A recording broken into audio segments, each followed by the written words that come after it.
रहमतुल्लाहि ताला व बरकातहू। अल्हम्दुलिल्लाह सुम्मा अल्हम्दुलिल्लाह। इस वक्त हम खोड़ी वाला कंसोली तहसील महौर और डिस्ट्रिक्ट रियासी में मौजूद हैं। आज यहाँ पर जश्न मिलादुन नबी का एक प्रोग्राम बड़ी शान और शौकत के साथ मनाया गया।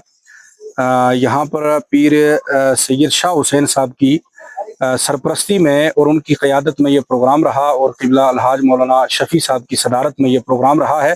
बड़ा कामयाब प्रोग्राम रहा। अल्लाह पाक की बारगाह में दुआ है कि अल्लाह पाक ऐसी महफिल को अपनी बारगाह में कबूल फरमाए। मुझ फ़कीर को भी शहर राजौरी से इन लोगों ने मदऊ किया था।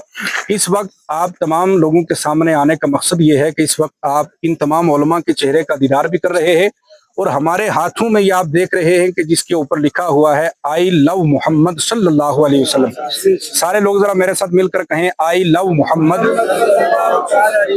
आई लव मोहम्मद सल्लल्लाहु अलैहि वसल्लम। आज से कुछ दिन पहले सरजमीन यूपी में किसी हुजूर के आशिक ने आई लव मोहम्मद लिख कर स्टेटस या स्टोरी लगाई या फेसबुक पर शेयर किया, तो उसके खिलाफ कुछ शर पसंदों ने मुकदमा दर्ज किया और उन बच्चों को गिरफ्तार किया।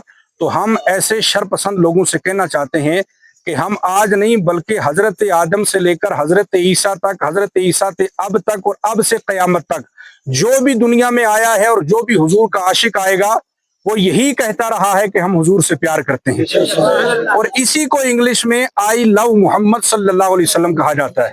ये किसी को गाली नहीं है बल्कि ये हुजूर से मोहब्बत प्यार की अलामत प्रोपेगेंडे करते रहे। अल्हम्दुलिल्लाह हम बड़ी खुशी के साथ अपने गले में गुलामी रसूल का पट्टा डालकर आई लव मोहम्मद कल भी कहते थे, आई लव मोहम्मद आज भी कह रहे हैं और सुबह क़यामत तक आई लव मोहम्मद कहकर और गैरों के सीने पे चढ़कर कहेंगे कि हश्र तक डालेंगे हम पैदाइशे मौला के धूम मिसले फारिस नजद के किले गिराते जाएंगे और खाक हो जाए अदू जलकर मगर हम तो रजा दम में जब तक दम है जिक्र उनका सुनाते जाएंगे। अल्लाह पाक की बारगाह में दुआ है अल्लाह पाक हम सब का आना कबूल फरमाए, आज की इस महफिल पाक को कबूल फरमाए। अस्सलामु अलैकुम व रहमतुल्लाहि ताला व बरकातहू।